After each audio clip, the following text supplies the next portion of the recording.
Hello. Let's see. Can you hear me? Yeah, we can hear you. Okay, great. And let me get set up. People are still coming in. Almost there. Let me go ahead and turn on screen sharing.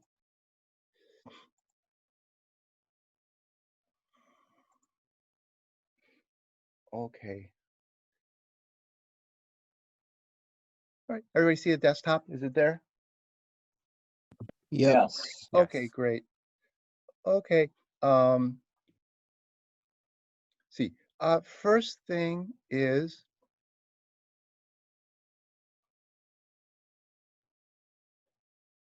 there's a homework assignment due this evening. So does anybody have any questions about the homework assignment? Any more questions? There have been a lot of questions by email, which is fine. But if does anybody have a question they'd like to ask right now? Is there anything that any problem or any issue with the homework assignment? I have a question. Mhm. You said it says here that we can check the number of characters. Can you show me how to do that? Because I couldn't find it anywhere. Okay, it's okay. I downloaded the zip file, and I can actually, like right now, see this file here. If I want to know how big it is, I right-click on it. So with the mouse, right-click, Properties, and that's how many bytes are in that file there. Okay, and then if I unzip it,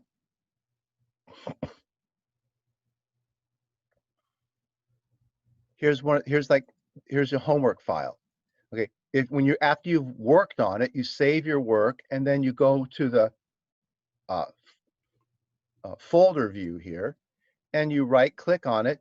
I can't show you that I have a mouse, and I'm using the right mouse button to Yeah. right-click Okay, on okay. this, and then Properties, and then it's this one size. So this is they use the phrase bytes. A byte is a character. So Oh, there's 90. so okay. So it's bytes. Okay, Yeah, okay. bytes are characters. Yeah, the different people on computers they tend to use the phrase bytes, but a byte is one character. Okay, so and let's see, and you can check each one of them. Okay, Okay. okay, like Thank this you. is the long one I gave you, and it's in it 2,581. Okay, now Thank you.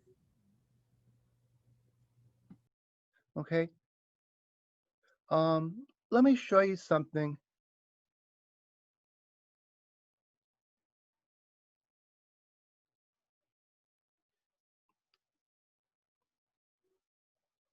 Let me open this in.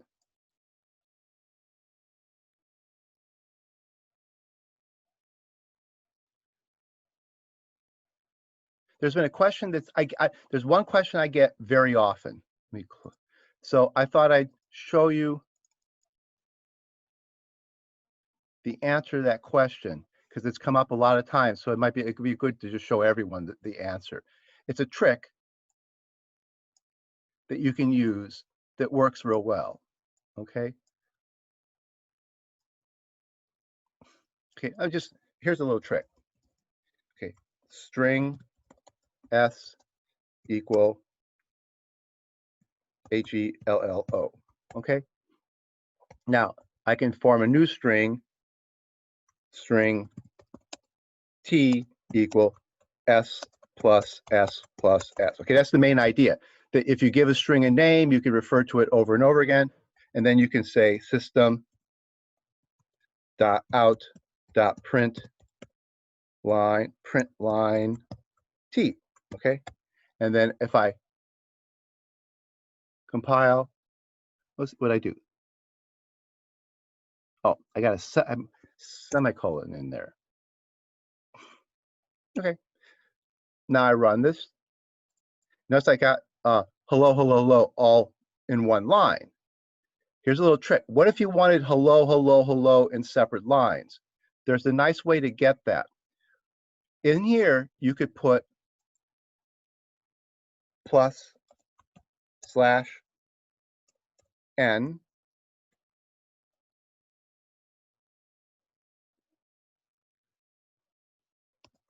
quote slash n. Okay. Okay, so now I'm saying s plus slash n plus s plus slash n plus s. Okay. Now let's see, what did I type wrong? Oh, I forgot the opening quote. That's what it was missing. Okay. Okay. So now I've got hello, hello. Okay. But there's even a better way to do this. Okay. Notice that so you can use you can add a slash n anywhere you want. Okay. And you can just slash n is just like anything else in a string. Now notice that there's a slash n at the end of s, and there's a slash n at the end of s. Okay. I could go ahead and put the slash n, even if I wanted to, right there. So I only need to do it one time.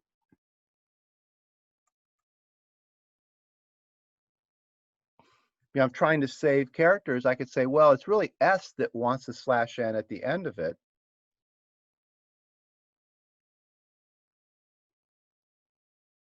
And now printing T printed 3 lines because each S represents a line by itself. So this is a nice little trick. You can put a slash n kind of pretty much anywhere you want. You can put it in between 2 variables. You can put it at the end of a variable, and that can save a lot of space. So that's a real good trick to use. Okay, so because this was probably the most common question, was people wondering how they can get stuff on multiple lines after they created a variable like this, but they really didn't want it. They didn't want that. They don't want hello to be all on one line. They want it to be broken up into many lines. You don't have to do print line S, print line S, print line S. You can just put a slash n there, and then you get exactly what you want. Okay, right. So that's a good little trick to use. Okay. Now, what about other questions?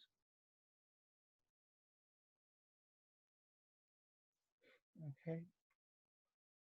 Anybody have any other question about the homework assignment or anything like that? Okay. Okay. So let's go back to the website, and let me point out there's a new reading assignment. Okay. Now we're going to talk today about chapter 4. We're going to talk about this chapter 4, which is about methods. We're going to start talking about methods. Real important idea. Okay. And then in the other book, there is some sections on what are called objects and methods. So the next reading assignment for next week is to read these first 4 sections of the other textbook on objects and methods. You can see calling methods, and objects. Okay, so we're going to do the chapter on methods from this book, which is a brief introduction to methods. It doesn't go into all the details. And then this goes a little bit farther into methods than this other book does. This other book waits till later in the book to go into more detail. But we can switch to this other book and get some more details about methods. Okay, and remember, this book this is the one that has lots of problems buried in it. Make sure you do the problems as you're reading along. They're very well set up. One thing that's real cute is you're going to draw a little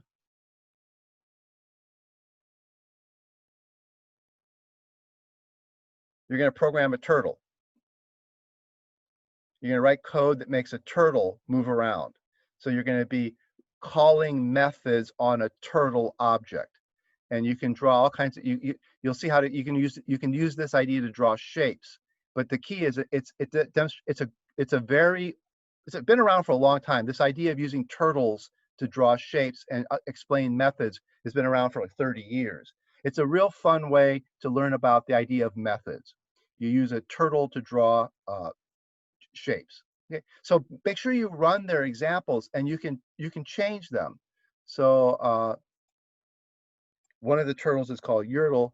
I can just put code in here and say I want Yertle to turn left, and then I want Yertle to go forward again. and I've made the, so you notice that right now it's just like a little zigzag here. But now I made some changes to the code. If I run it, I'm actually writing a program here.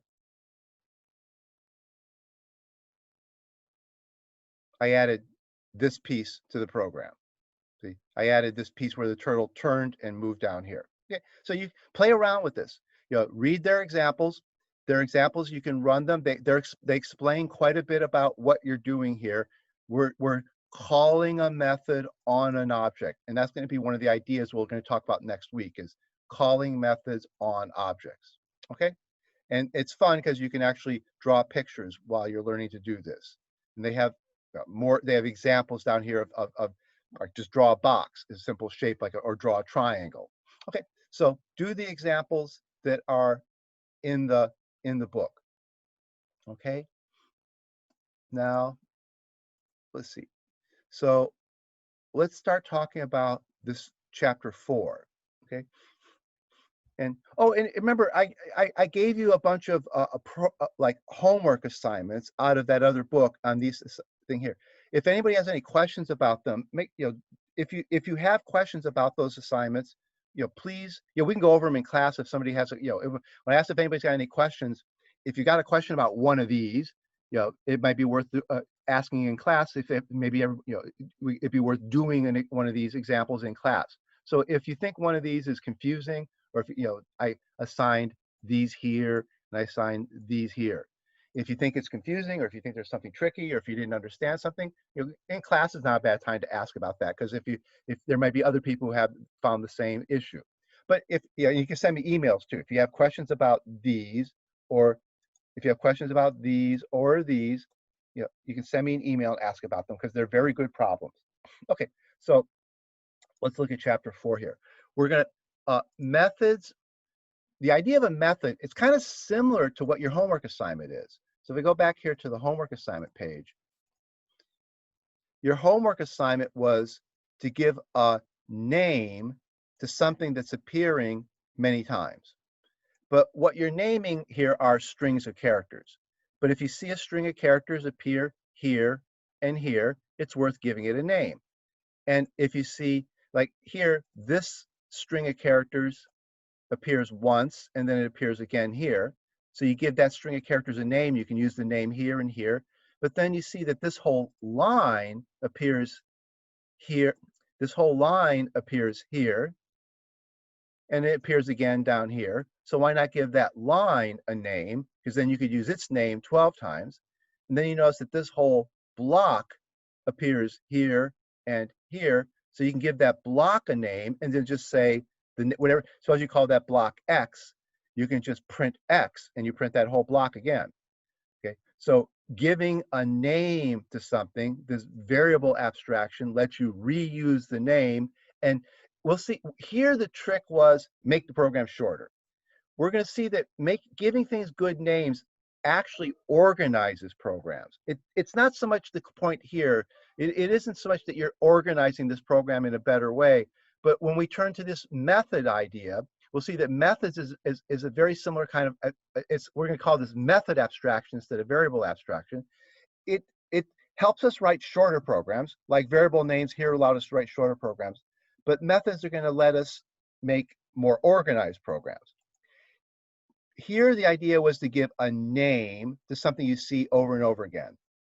Methods let you give a name to a block of code that you see over and over again. Methods are a way to name code. Variables are a way to give a name to a value, like this string is a thing. It's just a thing. You can give a name to a number. If there's a number you're going to use a lot, you should give it a name. If there's a string you're going to use a lot, you should give it a name. Okay, so variables are a way you name values that you're going to use a lot. Like the conversion factor from Fahrenheit to Celsius. You probably would give it a name in a program because you might use it a lot. The force of gravity is something, it's a number, but you'd probably give it a name in a physics program because you're going to be using the force of gravity constant all over the place in a physics program. So you give a name to something you're going to use over and over again. But what about if you want to, what if you see a block of code that keeps getting used over and over again?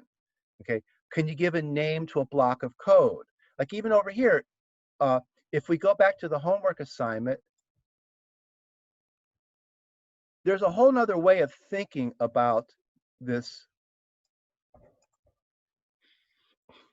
You could say, oh, look at this block of code. It's used again over here. So why can't I give that block of code a name? That will work. That's what we're going to get at now. We're going to say, well, why don't we give this block of code of name and reuse it down here? Instead of, but it turns out that in this example, it's better to give these strings name.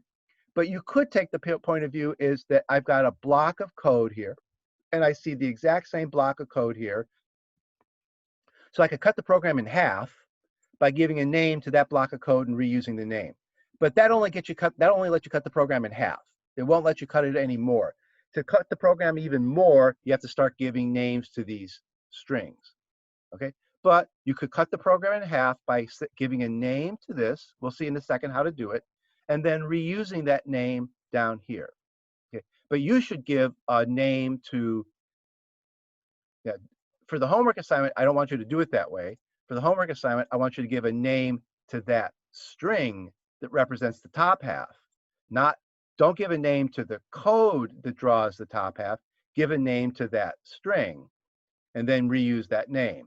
Okay, so in this homework assignment, it's better to give a name to the top half and use it again, but you could, and we'll see how to in a minute, to give a name to the code for the top half, exactly like that. So we'll see in a second how to do that. Right, so when you see a block of code repeated, you want to use a method. A method is a way of giving a name to a block of code. In fact, I can go ahead and do that right here. I'm going to copy that. And what I'm going to do is I'm going to write a method up here. Actually, what I'm going to do is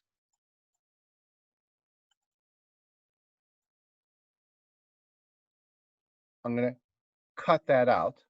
I'm going to cut it out, go up here and type a new method name. So here's how I type a method name. I type the words public, static, void. Then I type the name of my method. I'm going to call it half because it draws half the picture. Okay. And I put 2 parentheses after that. This is I'm defining a method, and this is going to be the name of it. Okay. Then I need a pair of braces. Then what I cut out of this one goes in between those braces. Now I've got the top half of my picture with a name called half. Okay. Down here, I can do a funny thing. I can just say, well, what I just cut out of there is called half.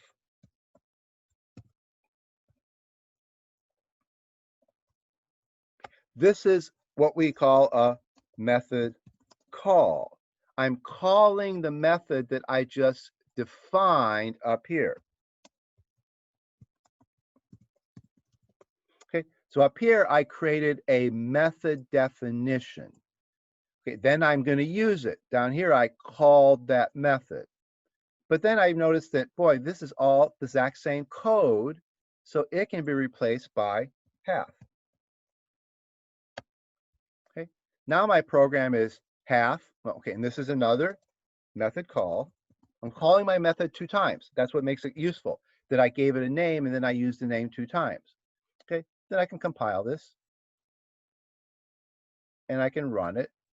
I get my picture, the 2 halves, and my program is probably about half the length of what it used to be. Okay, a little bit more than half. Okay, it was, I think this is the original version.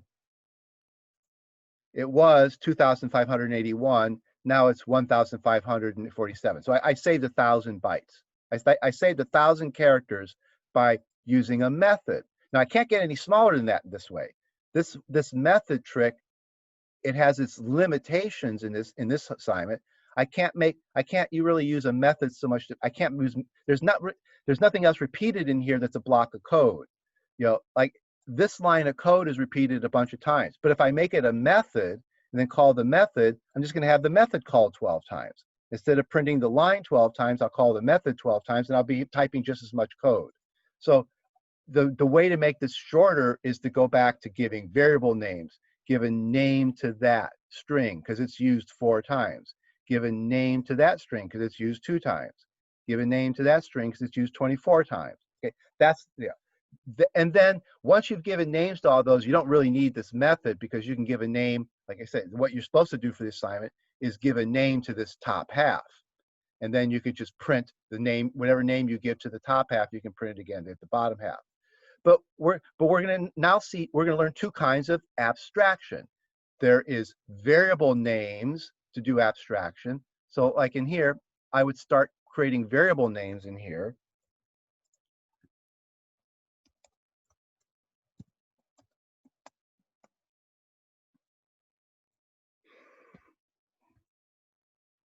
So I would start using variable abstraction now.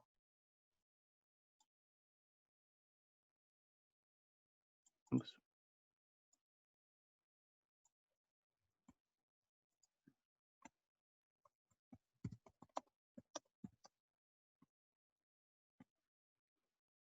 So now I've got some pieces that can be, now here I'm printing, what is it? S plus T plus S, okay? So hopefully, but this S plus T plus S can go down here. And now I've made my program a little bit shorter, but using the variable abstraction. So these are, so I'm using a combination. All programming is like this, a combination of method abstraction and variable abstraction. And as we go along, we'll learn when do you want to use methods, when do you want to use variables. You'll use methods, probably end up more than variables. For the homework assignment, you're only supposed to use variables.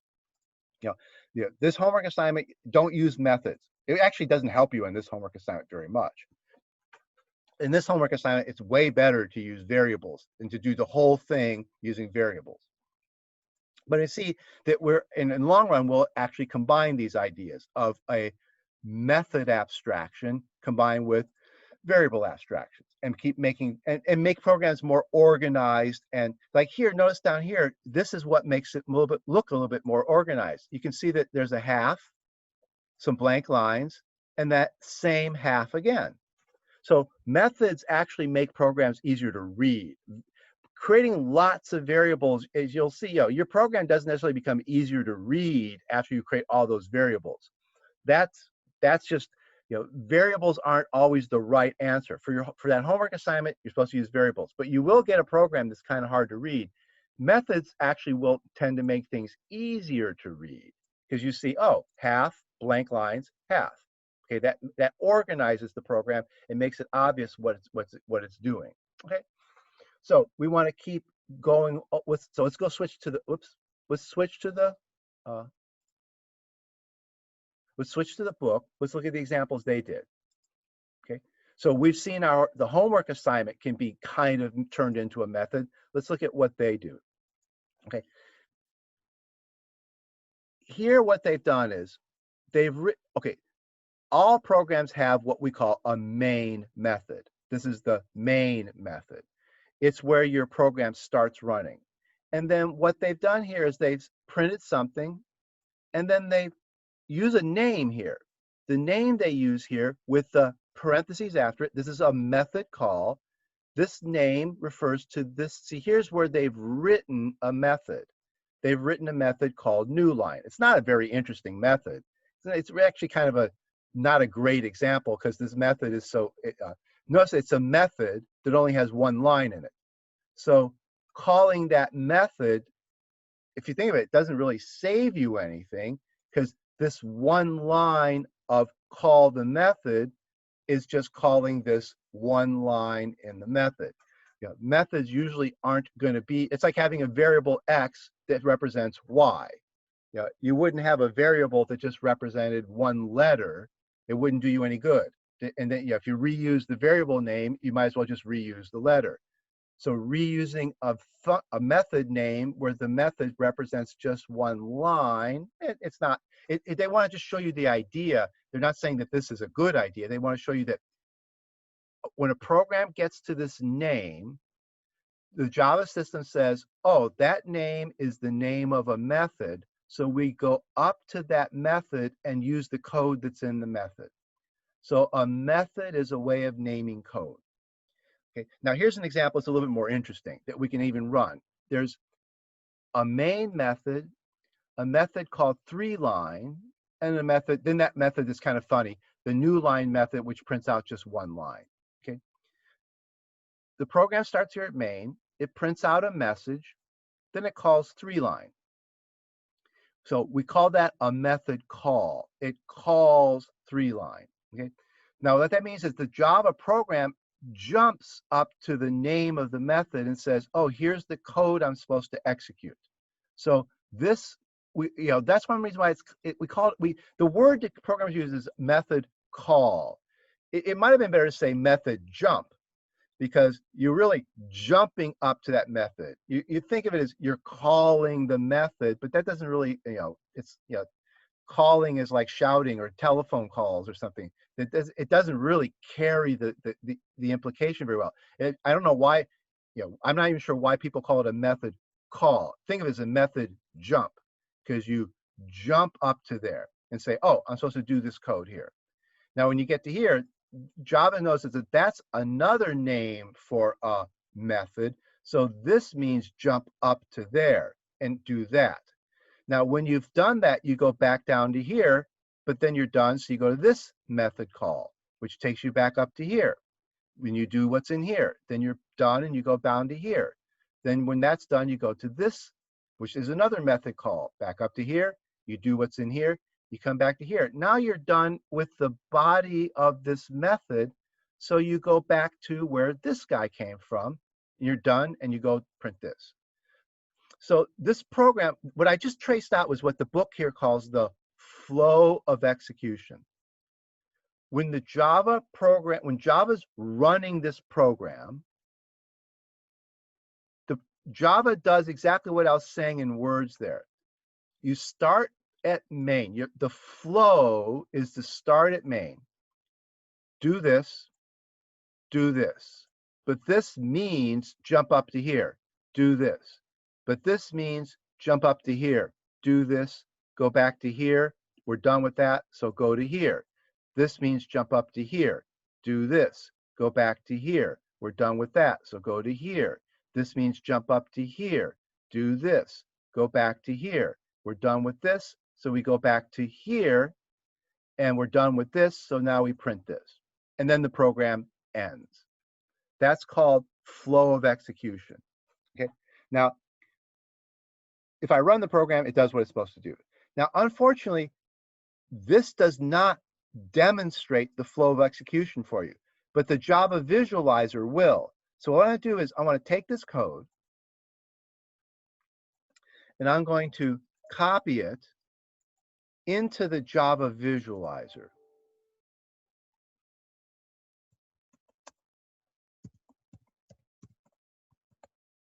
Okay. And I'm going to delete what's there in the Java visualizer and paste in what I copied from the other website. Now, the Java visualizer lets me visualize this flow of execution. That's one of its big jobs. Now, we used the Java visualizer earlier to let us look at variables. So in the earlier chapter of this book, we used the Java visualizer to visualize variables. And now we're going to see that Java visualizer also lets you visualize flow of execution. Now, this program doesn't have any variables, so the Java visualizer won't show us any variables in here, but it will show us the flow of execution. Here's what I mean by that. Okay, you click visualize. Okay, now the Java visualizer shows us that we're starting at line 14. The yellow bar is the line of code that the Java system's about to execute. Every time you click the forward button, the program does one line of code, okay? So if I click forward here, I did one line of code, which was 14. Now I'm on line 15. Notice I got an output from 14. So I did 14. The gray bar is what you just did. The yellow bar is what you're just about to do. So they're highlighting 2 lines of code. What you just did, what you're about to do. Now, it might seem silly because they're right next to each other, but in a minute, the 2 bars of code won't be next to each other. Because now look what happens when I get to, now I'm about to do 15. The job of 15 is to call this method. So when I do 15, I'm going to jump up to here. So let me click forward. Notice that I jumped up to 8. Now you can see why this bar is here. You want to know, how did I get there?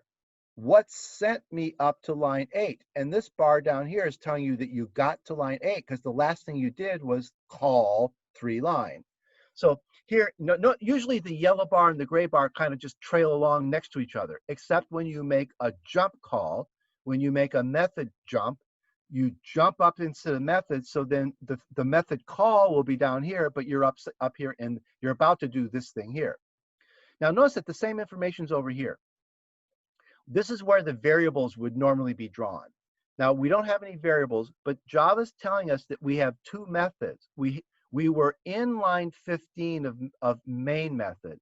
This is saying from line 15 of the main method, you jumped to the line 8 of 3 lines.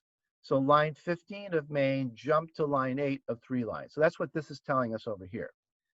Now, if I say forward again, new line jumps me up to line 4 because it makes a call to the new line method. So there's the name.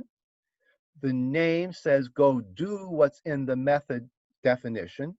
So when I click forward, now let's see this one turned gray because that's what I came from. I came from line 8 and line 8 called line 4. It called new line, but what you do is you do what's inside. See, what's inside the braces of a method is what the code of the method is. Okay, so when you call a method, you go into the code that's between the braces. That's the instructions, the code in the method. Okay, so when I called new line from 8, I got sent to line 4 of new line. Notice that there's a little history here. How did I get to line 4 of new line? Well, I got there by line 8 of 3 line. Well, how did I get to line 8 of 3 line? I got there by line 15 of main. So there's a history. This is the flow of execution the book is talking about. There's a history here. This guy called this. Then this called this, and that's where I am right now. Okay, so I'm at line 4 of new line. Now, line 4 of new line does something. It prints a blank line. Now, this is kind of a mess. I'm about to print the blank line. Did it work? Well, blank lines don't show up. So this is kind of not a good idea on their part. I'm going to go back to the code and do a little change here, put a dot in there. So when it prints, you see that it's actually doing something. Because otherwise, it's just kind of dumb. You don't see it do anything when it prints a blank line. So now let me step to where we were. Okay, output line 14's output the first message. Call 3 line. 3 line calls new line. And now new line is going to print out a line. See, there's the dot. Makes it at least obvious that this line did something. Now the visualizer shows you here at line 5. What it's saying is you're about to return. See, I'm at line 5, and I'm supposed to return to 3 line. Okay. So the visualizers, it uses the last brace of a method as the place to say that that's where you're returning to where you came from. We're going to return to line 8. But there's kind of a funny thing. Line 8 is actually done because we've done everything in new line. So we're actually going to return to line 9. Now watch this step. It's not going to really return to line 8. Essentially, it returns to line 8, but immediately jumps to line 9. So watch what happens. It looks like it returns to line 9. See, if I go back, see, I'm returning. I'm really returning to line 8, but that's not quite the way the visualizer shows it. Since line 8 is completed, it actually goes ahead and just goes to line 9. Okay. What's line 9's job? Line 9's job is calling new line. Okay. So now I'm going to call back up into new line. Okay. See, I was here and I jumped up to here. Now the history over here is I'm at line 4, but I got there by line 9. How did I get to line 9? Well, line 9's in this method call, and that was caused by line 15. So line 15 called 3 line. Line 15 of main called 3 line. Line 9 of 3 line called new line, and I'm now sitting at line 4 of new line. Okay, this is the this is the flow of execution that the book mentions here. You kind of see it over here. Now, there's another thing the book refers to. In this section here, there's also something called stack diagrams. That's this. This is called the stack diagram. Okay, here they use the word frames, not stack. So not everyone agrees on the words we use for these things. Unfortunately, you'd think that everyone would agree, especially when we're teaching, that we'd all use the same words. But here they use the word frames. Over here they use the word stack. Okay, see how this shows main and another method. Okay, now this shows variables. In a minute, we'll give example where there's variables over here. Like right now, there's no variables over here in the stack diagram. Okay, so the Java visualizer visualizes the stack diagram with the variables, and it visualizes the flow of execution. Okay, that's the Java visualizer's job, to visualize those two things for you, and it does it very well. Okay, so unfortunately, this book doesn't use the Java visualizer. The other book we're using does actually use the Java visualizer. Remember, what they called it Code Lens. They didn't, for some reason, they didn't use the name Java visualizer, which is what it's called by the person who created it. So the other book uses the Java visualizer, but they decided to give it a different name. It's really weird how everybody and his brother thinks they have a better idea of what something should be named. Imagine if you went out into the world and everybody thought they should give you a different name than what your parents gave you. Yeah, it'd be kind of messy. But when you start talking about programming and things, everybody thinks they have a better name for an idea. So you just, you read various books and things, and you just keep seeing people come up with different names for the same thing. Okay, flow of execution is pretty much called that by everybody. That's a really common idea. The flow of execution, watching your program step through itself, watching the steps your program goes through.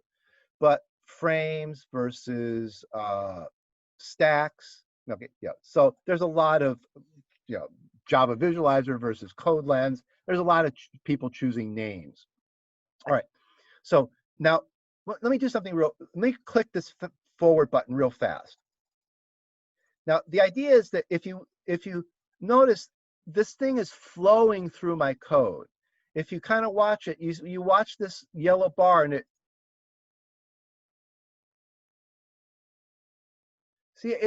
that's what we mean by the flow of execution. What the computer is doing, and the computer is doing what the yellow bar is doing. The computer is stepping through your code, doing one command at a time. You command Java to do this.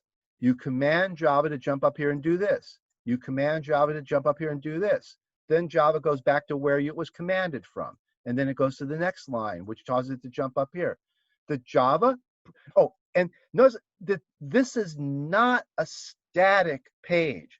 One of the things a programmer gets used to is when you see code like this, here's a really good way to think about this.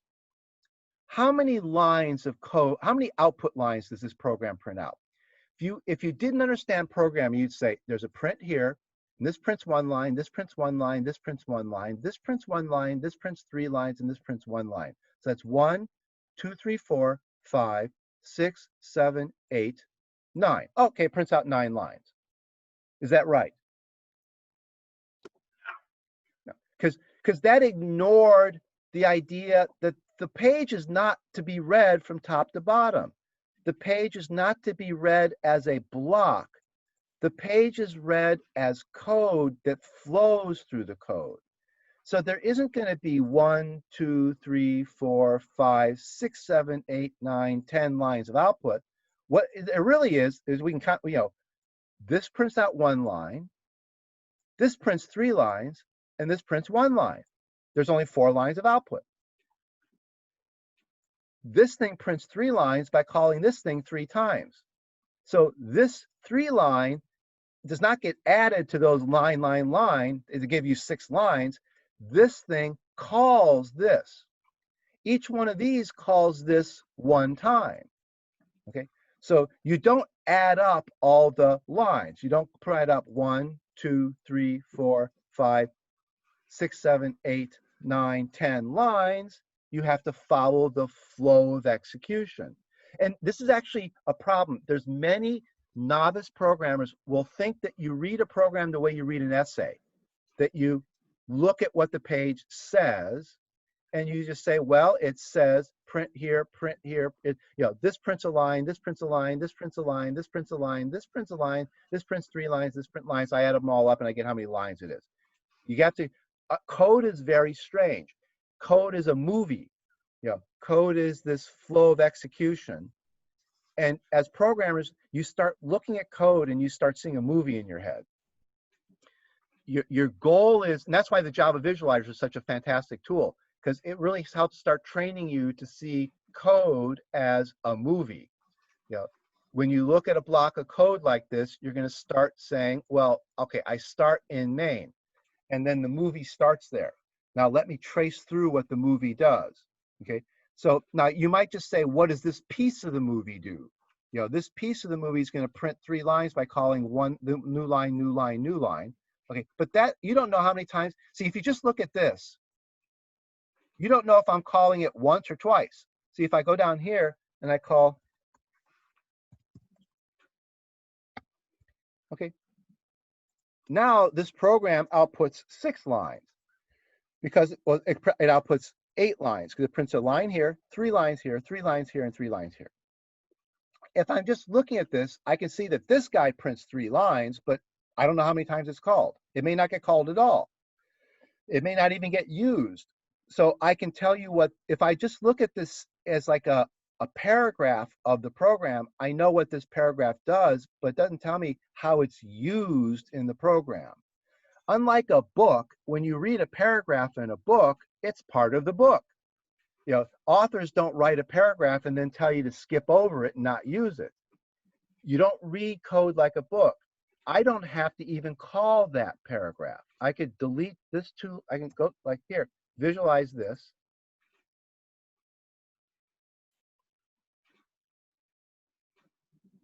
I now have what we sometimes call dead code. The code's in my code program, but it's never going to get used. So I'm going to step through this program. It's going to print out the first line and the second line. It never used that code. You can't read this like a book. Even though it said this in the program, it doesn't mean it did it. It's only going to do it if somebody called it. Okay, you don't read code like you read books and essays and stories. A paragraph in a book is part of the book. A method in a program may not actually be part of the program because it may never get called for some reason. Okay, it may not be needed the time, it might be there for emergency purposes. It might be there only if somebody clicks on a certain menu. In programs like this, there are menus. If I don't click on one of these menus, the code for that menu is not going to get used. So there's going to be tons of code in this program that doesn't get used because I don't go through and click on every single menu and every single item in every menu. And it's pretty much that every single item in every single menu is going to be some method that gets called that tells Dr. Java to go do something. So pretty much all these menu items refer to some method, okay? But if I don't ever click on a menu item, I'm never going to call that method. But the method's there in the program because it needs to be there if somebody clicks on that menu item. So just because you see something in the code doesn't mean it's really going to get used.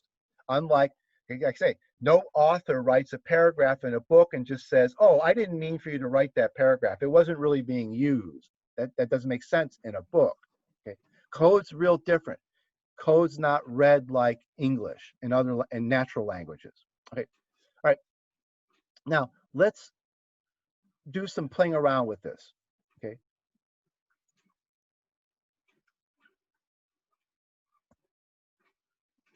Okay. Now, suppose I want to print 4 lines. Suppose I want a method that did 4 lines. Okay. How would I print 4 lines? Okay. I could be lazy. Okay. Copy and paste. I'll copy that. Paste that. Change 3 to 4 and add something here. Okay. Now I got 4 lines. I got a method that prints 4 lines. Okay. Can anybody see? Here's a question. Can anybody see a better way to write 4 line?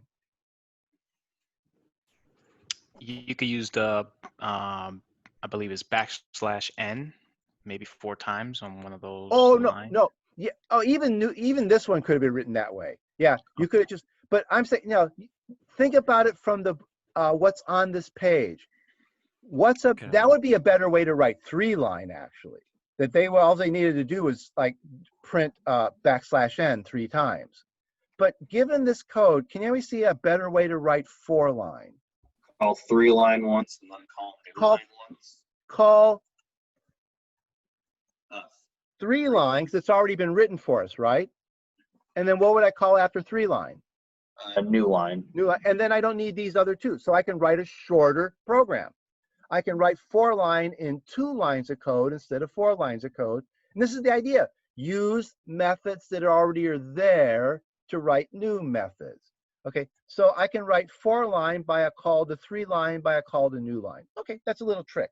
Notice I'm making use of the fact that 3 line has already been written, so I might as well make use of it. And now I got a 4 line method. Okay, all right. So that's an idea. Now that's very similar to what you did in the current homework assignment.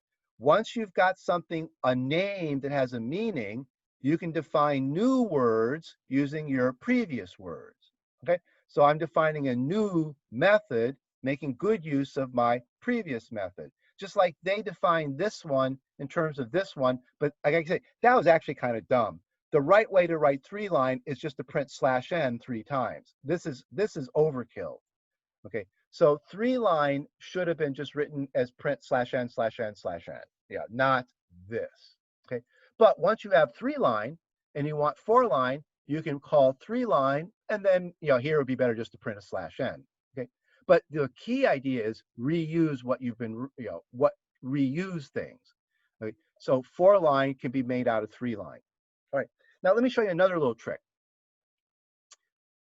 Right now, I'm printing just a dot so that I would see something. Let's let these guys print a message. So what we're going to do now, in the point of view of the book, is we're going to add a parameter to the method. You can give the method something to work with. Okay, an input. We can give the method an input. So here's what I'm going to do. I'm going to say that 3 line takes an input. The input goes here between these parentheses. I'm going to say that it takes a string input, which is a message. Okay, so 3 line takes a message parameter. Okay. And all I'm going to do is I'm going to pass that message to new line. But now I have to tell new line to take a message parameter. Okay, so then up here I go to new line and it takes a string and I'll call it greeting here because I don't have to use the same name for it. Here it takes an input and I'm going to call that input the greeting. And what I'm going to do is I'm going to take the greeting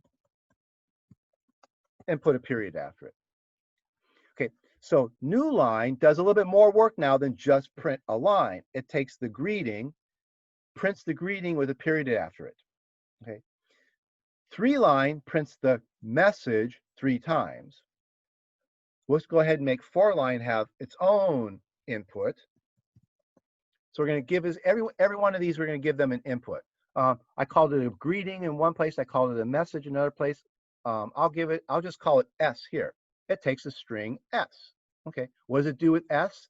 It asks three line to print S 3 times. It asks new line to print S 1 time. Okay, and then down here, I'll say, I'll create a string, and I'll call that string name, and I'll give it the value Bob. And then I'll say, I want 3 lines of name, and I want 4 lines of name. Okay, so well, actually, I can even change it. I'll say I want 4 lines of Alice. Okay, so I want 3 lines of the name, which is Bob, and then 4 lines of the name Alice. Notice here I used a variable, and I'm saying print that the value in that variable. Here I just type the string directly. So that's 2 different ways of call. Now what we have here now is a method call with an argument, and this is another method call with an argument. An argument's the fancy word for the input to the method call. Now in the book, see, they talk about parameters and arguments. The method call gets an argument. The method definition, this is with a parameter. Notice that we have different names for all these things. This guy up here is a method definition. The method definition says, the method definition says the method takes an input. The input's called the argument. I wish I could, I can't, I have to kind of scroll back and forth. Can I expand? I can't expand that window. Let me see, maybe if I grow my window, does this thing grow a little bit? Not much. Okay, all right. So we have lots of words here.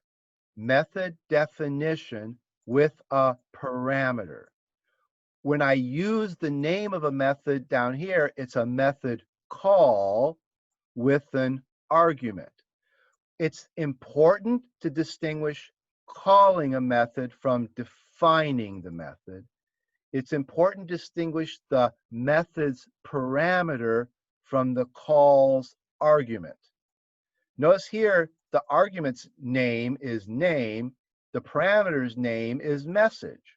They don't have the same name, but what we're saying is the value of this gets copied into here, okay?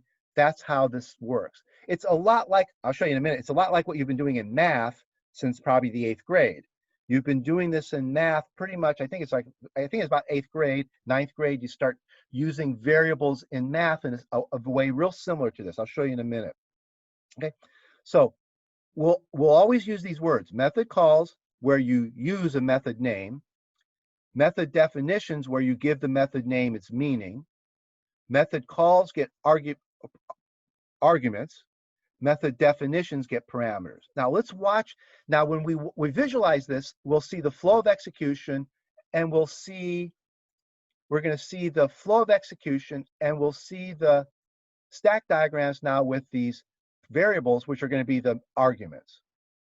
Okay, so let's visualize this,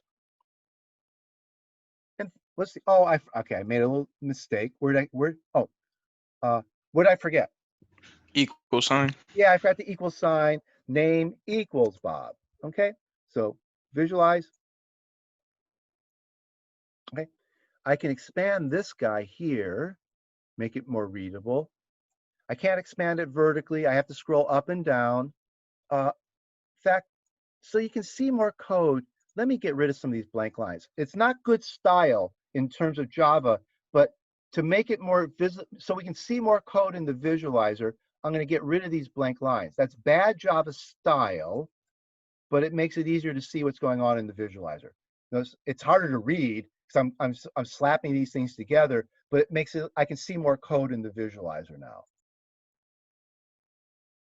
Okay. Can almost see my whole program in the visualizer window. Actually, yeah, I can see my whole program in the visualizer window. Okay, there's the start, there's new line, 3 line, 4 line, and main. So I can see my whole program now in the visualizer without having to scroll up and down. Okay, now I'm starting out in main, line 15. That's where I start. Start running the program. I get that output. Okay, now I got a variable. See, now see the over here, I'm seeing the variables with their values. So name holds Bob. Okay, that's what the book meant by stack diagrams. In main, in this picture, in main, there's 2 variables, one called hour and one called minute. Hour holds 11, minute holds 59. Notice that's very similar to what with the visualizer does. Here it says I'm in main, and it tells you what line you're at. They didn't show line numbers here, but the visualizer is clever. It shows you, oh, you're at line 17 in main. Then it has the very name of the variable and the value, just like here. The name of the variable and the value in a little box. We think of variables as little boxes that have a name and hold a value. That's what they're showing here. For some reason, they left their box only 2 out of 4 sides in their box. I don't know why. They made the whole thing here a box, just like here. See, that box there is the stack. What they call over here the stack frame. This box here is one stack frame. That's this box here. Okay, that's the box for main. It holds 2 variables and each has a value. So far, we've got only one stack frame because we're still in main. Okay, now if I click forward, I'm about to call 3 line. Okay, now I've got 2 stack frames, just like their picture over here. They showed 2 stack frames. Okay, in 3 line, message got a value. It's the value of Bob. What's up? Somebody's writing on the screen. Does they have a question? Okay. Yeah. So notice that when I called 3 line, I passed it an argument. The value of the argument was Bob, and that shows up in the message parameter. So the argument down here shows up in the parameter up here. So Bob in message, Bob in name shows up as Bob in message. Okay. Then I'm going to new line is going to call up here. Now I've got 3 frames because the main method called the 3 line method, which called the new line method. That same parameter got passed along. I'm sorry, that same argument got passed along. The Bob argument got passed from main to 3 line. Then it got passed from 3 line to new line. So Bob just kept getting passed along. Okay. Now I'm going to get one output of Bob. I'm done with new line. I'm about to return to line 6 of 3 line. See, I can see from here, I'm about to go back to line 6 of 3 line. That was over here. Except I'll really go back to line 7 because line 6 is over. So I go to line 7. All right. Notice that the frame for this guy is gone because he's done. But now he's being called again. So I'm going to get another frame for new line up there. And again, it's got Bob in it. Okay. And then you can kind of just, I'm going to do this 3 times. Okay, now I'm about to go up to new line a 3rd time with Bob. Okay. And then I'm done with 3 line. Well, where am I going? 3 line, I'm in line 9 of 3 line. That's the line that says you're done. I'm returning. Where I'm returning to? Line 17 of main. Line 17 of main was the call of the 3 line, so it's done. I'm really going to go back to line 18. So I click forward and I'm going to go to line 18. And notice that now I'm back in main. Everything by 4 lines done, everything by 3, well, we haven't called 4 line yet. 3 lines done, new lines done. So I'm in 18 and there's no other active methods yet. But now I'm going to call 4 line. Okay, main called 4 line. What does 4 line do? Okay, notice that main, the value Alice is not a variable. It's just it's just a string. So there's no variable here called Alice. but the value Alice got called into string S. So the parameter S holds Alice. Okay, notice that I didn't use a variable here to hold Alice. It's just typed what we say literally as a string, as the parameter is Alice, not a name that holds a value. It's not a variable holding a value. The parameter is the value itself. Okay, so I don't see an Alice down here, but I see it up here. Okay, so this guy holds Alice now. Now, forward, I'm going to call 3-line. So main called 4-line, 4-line called 3-line. I'm passing the parameter Alice up to 3-line. 3-line calls new line. Okay. Notice I've now got 4 frames here because I've got a very long chain of logic here that line 18 of main called 4-line. Line 11 of 4-line called 3-line. Line 6 of 3-line called new line. And I'm in line 3 of new line. I'm about to print a greeting. And I'm about to print the greeting Alice. Okay, I'm about to print Alice now. I'm going to print Alice 4 times because I'm being called from 4-line. So eventually I'm going to print Alice 4 times. 3-line will print it 3 times, and then I'll have this one last one call it once. Okay, so I'll step forward. I'm going to get an Alice down here. Okay, I got an Alice down here. I go back to, I did one, new line finished. So, it's about to finish. New line is about to finish. New line's about to return to 3-line. Okay, so one more click and new line disappears and I'm back in 3-line, and I'll actually end up in 3-line in line 7. Okay, so now I'm at line 7 in 3-line, and it's about to call new line. So now we say a new instance of new line is going to appear up here at the top. Okay, notice there's a lot going on here. This is a lot of ideas, yeah, and we're going to spend a lot of the semester doing these examples over and over again, and ingraining into your mind the idea that you look at code and you start instinctively seeing this movie in your head. The movie that I'm stepping through here, you start seeing it when you just see code. You'll go say, well, I start at main, and then I start following the flow of execution of the program. I follow the flow of execution of the program. As the program is executing in my head, eventually I will keep track of all the stack diagrams. So, programmers can be, more often than not, you don't have a mental image of all these stack diagrams, but surprisingly, sometimes you do. Sometimes when you're writing complicated programs, you will keep in your head that this whole picture will be in your head eventually. Not a lot of times you can write code without having to worry too much about how all this works, but many times you have to act, especially if you have a bug in a program, you have to really start digging into it and seeing what happened, why at some point the program didn't do what you think it was going to do, and you need these kind of pictures to see it. Programs like the Java Visualizer are very good at helping you find mistakes in program, because if you think a program does one thing but it does something else, you can watch it execute till it does something that you didn't expect it to do. The Java Visualizer is where you can watch a program do things, and then you'll see where it diverges from what you thought it was supposed to be doing. So it's a good way to find mistakes in programs. Okay, now we're up here at new line. We printed one Alice. We go back to 3-line. Okay, and we did it with a second Alice. Now we're doing the third Alice.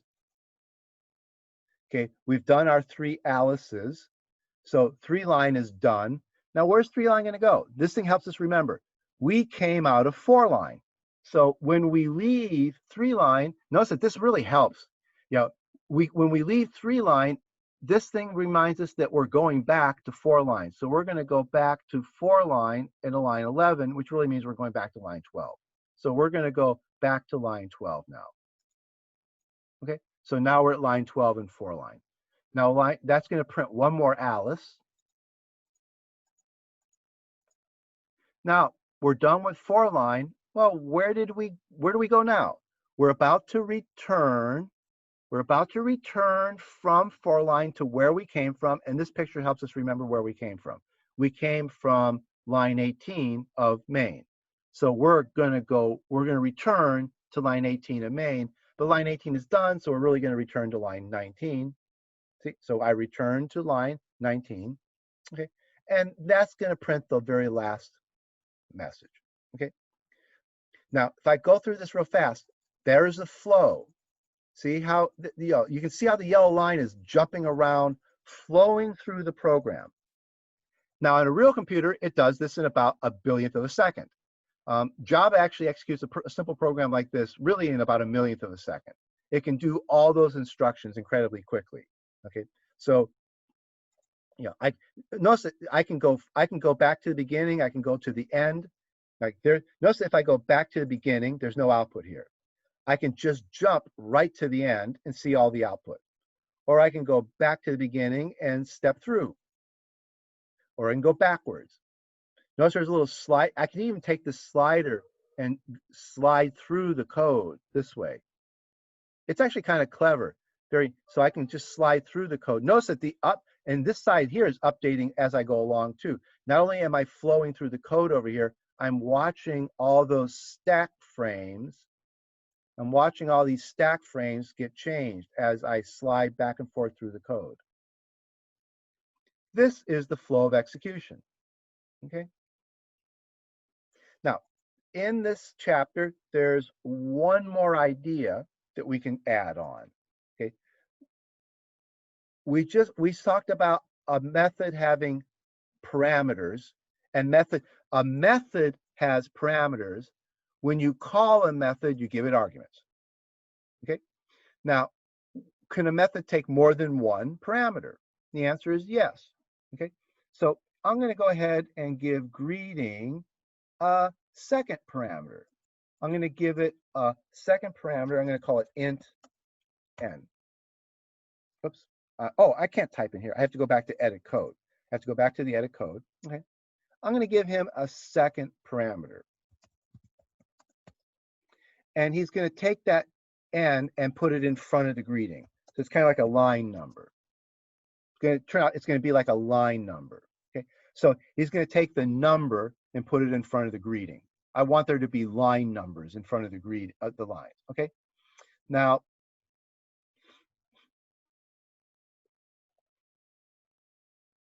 he will, let's see.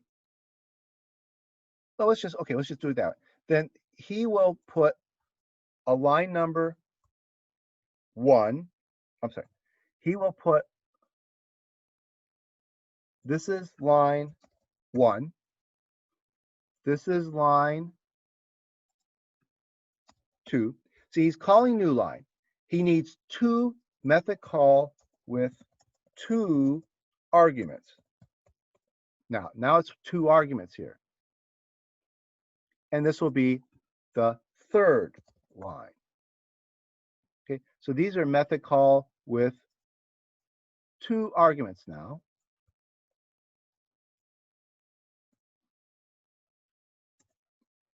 Okay, and up here is a method definition with 2 parameters.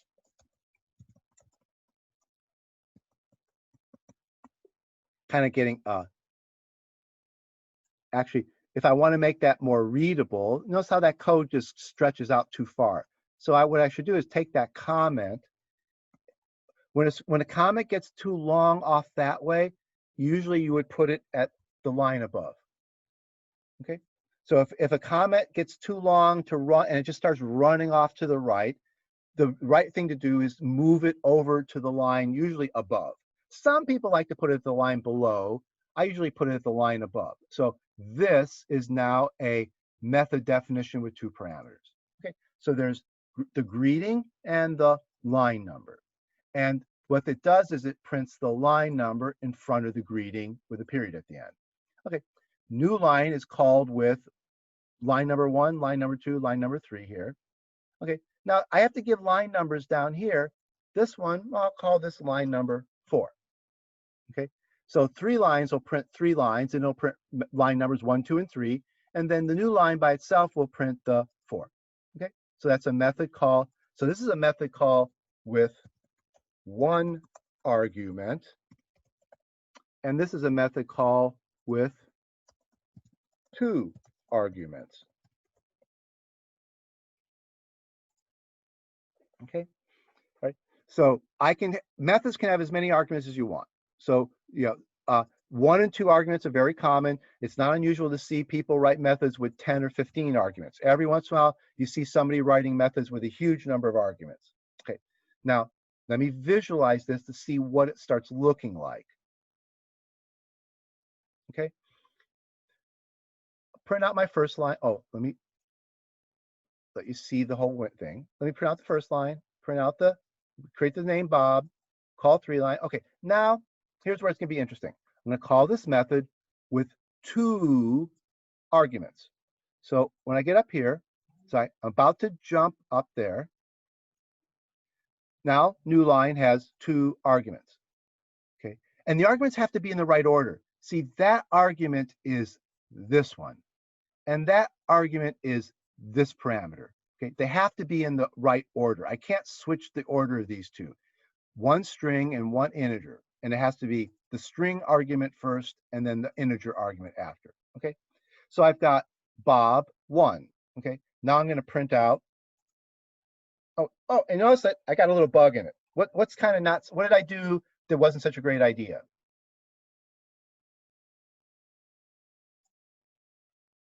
You didn't have a space between the. Yeah, there should have been a space there. Let me go back and fix that. Now I notice, oh, I should go fix that. How do I get a space here? N plus space plus greeting.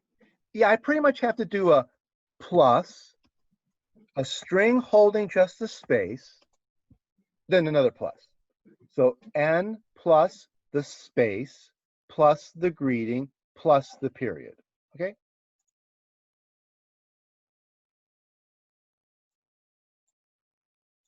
Let me just step through it. We've run out of time, so let me just step through it. You can watch what happens. 1 Bob, 2 Bob, 3 Bob. Okay, now that finished 3 line. Okay. 3 line is actually done with its Bobs. I'm about to return. I'm going to return to who called it. Okay, now I'm going to do 4 line with Alice. Okay, I do 3 line with Alice. Okay, get up here. I'm going to print Alice with a 1 in front of it. Okay, there's 1 Alice, 2 Alice, 3 Alice down here. Now I'm done with 3 line. See, I'm about to return. 3 line is going to go back. I'm done with new line. But I'm now done with 3 line. So I'm going back to 4 line. Now I'm in 4 line, and it's about to do the last one, and it puts a 4 in front of it. So now I'm up here at the greeting. Notice it's Alice with an N of 4. So now I get a 4 Alice down here, and then I'm done. Okay. Now, new line ends, 4 line ends. Now main ends, and the program's really done. Okay, so we run out of time. But see, so now we've covered all the ideas that this book chapter. These are the ideas that we're gonna be using a lot. Flow of execution, parameters and arguments, multiple parameters, and I don't know why it should have been multiple parameters and arguments. Okay, so multiple parameters and arguments, and stack diagrams. Those are the ideas that we're going to keep coming up to. Okay, we didn't talk about math methods. They're talked about in that next reading in the next book also. So we'll talk about math methods next week. That's where this ties in with what you learned in algebra and calculus. Now, what we're doing is really, I'll just show you real quick.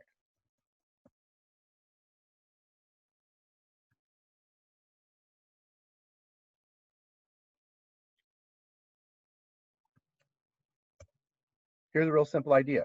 F of x is x squared plus 3x plus 5. That's a parabola.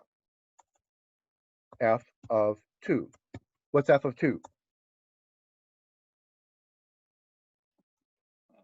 15. What do I mean by f of 2? 2 squared plus 3 times 2 plus 5, Yeah. which is what, 15, I think? What do I, if we use programming terminology, what do I call this? And what do I call this? Finding First it thing out. is the first thing your method, and the second one your declaration? No, remember, we had, what were the words we used over here?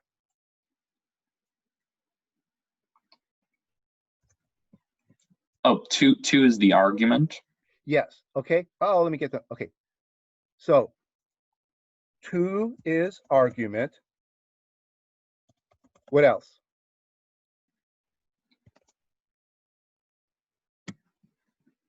X is a variable, which is an integer in this case. Well, but what is it called? It's called parameter in the programming. Parameter, side. yeah. X is parameter. This line is the what? Method. Method what? Method. See, we got method, call, method, definition. This guy, this line here is what? So that's the method call or method definition. That tells you what F is, right? So that would be which? The definition. That's the Declaration. definition. It tells Or you what it is. So that's the method definition with the parameter. And then this guy would then be the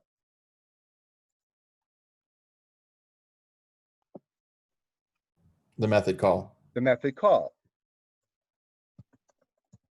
And that's exactly what comes up in this book when they start doing the math methods. Okay. It's something you've been doing in algebra and calculus forever. You've got these functions, and actually method is another word for function. Some programming languages call what we're calling methods, call them functions. You've got function definitions and function calls. You define the function, then later on you ask, oh, what's f of 2? You use the definition to figure out what f of 2 is. You plug 2 into x and you get a number. That's the result of calling the method. Okay. This is, you've been doing this a long time, and now we're doing it in a different setting, but it's really the same idea. Okay. It really is the people who invented programming languages were motivated by this math. That's what it boils down to. This math is what motivated all these ideas in programming. Okay, well, we run out of time. Anybody got any last question? Anybody got a question they want to ask before we leave? Okay, so you've got the reading assignment. We won't meet till, we'll meet again on Monday, and there'll be another programming assignment up there pretty soon. Well, there'll be another one up there Monday. You've got one due today. On Monday, you'll get another programming assignment. And if you have questions about the one that's due this evening, please send me an email or ask for a meeting or whatever. Okay. So I'm going to go ahead. Oh, and I'll put the code that we did. All these examples we did up here, I'll put them up on the course website. Okay. So I'm going to end sharing. And okay, I'll go ahead and end the meeting. Please send me questions if you have them. See you on Monday. Bye.